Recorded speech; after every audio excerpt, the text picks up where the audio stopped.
क्या आपने कभी एक ऐसे देवता की कल्पना की है जो आधा पुरुष और आधा स्त्री हो?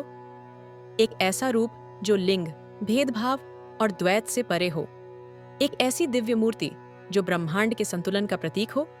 यही है अर्धनारीश्वर। आज इस वीडियो में हम जानेंगे अर्धनारीश्वर के इस गूढ़ और रहस्यमयी रूप का इतिहास, उसका आध्यात्मिक संदेश और वह दर्शन जो आज भी हमारे भीतर जीवित है। अर्धनारीश्वर दो शब्दों का मेल है। अर्ध यानी आधा, नारी यानी स्त्री और ईश्वर यानी देवता। यह वह दिव्य रूप है जिसमें भगवान शिव और माता शक्ति एक ही शरीर में समाहित हैं। दाहिनी ओर शिव जटाधारी, त्रिशूलधारी और बाईं ओर शक्ति सौंदर्य और करुणा की मूर्ति। यह रूप दर्शाता है कि शिव और शक्ति अलग नहीं, एक ही सत्ता के दो पहलू हैं। एक पौराणिक कथा के अनुसार ब्रह्मा जी सृष्टि का आरंभ करना चाहते थे, लेकिन केवल पुरुष रूप से जीवन उत्पन्न नहीं हो पा रहा था। तब उन्होंने भगवान शिव से मार्गदर्शन मांगा। शिव ने कहा, जब तक स्त्री शक्ति को जोड़ा नहीं जाएगा, सृष्टि अधूरी रहेगी।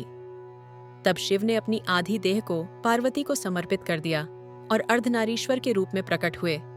इस प्रकार सृजन की धारा प्रारंभ हुई। अर्धनारीश्वर केवल एक मूर्ति नहीं है, बल्कि यह दर्शन का प्रतीक है। ब्रह्मांड में स्त्री और पुरुष तत्वों का संतुलन।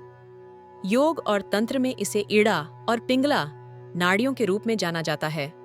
इड्डा शीतल, चंद्रमा की ऊर्जा, पिंगला उष्ण, सूर्य की ऊर्जा।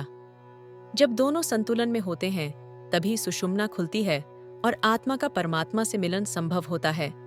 भारत के कई मंदिरों में अर्धनारीश्वर की अद्भुत मूर्तियां मिलती हैं।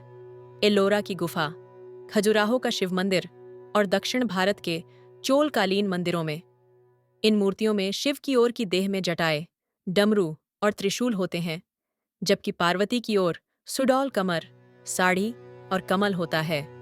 ये मूर्तियां न केवल कला की उत्कृष्ट मिसाल हैं, बल्कि गहराई से जीवन और ब्रह्मांड के संतुलन को दर्शाती हैं। आज जब समाज लिंग, पहचान और भेदभाव की बहसों से गुजर रहा है, अर्धनारीश्वर हमें सिखाते हैं कि ईश्वर किसी लिंग से बंधा नहीं है। हम सबके भीतर शिव भी हैं और शक्ति भी। यह रूप हमें आत्मस्वीकार, संतुलन और समरसता की ओर प्रेरित करता है। अर्धनारीश्वर हमें यह सिखाते हैं कि ब्रह्मांड का रहस्य द्वैत नहीं, समत्व में छिपा है। न केवल पुरुषत्व श्रेष्ठ है, न नारीत्व, बल्कि दोनों का संतुलन ही सृजन की कुंजी है। जब हम अपने भीतर के शिव और शक्ति को पहचानते हैं, तभी हम पूर्ण बनते हैं। अर्धनारीश्वर की यह कथा केवल धार्मिक कथा नहीं है। यह जीवन की दिशा है, आत्मा की गहराई है और चेतना की ऊंचाई है।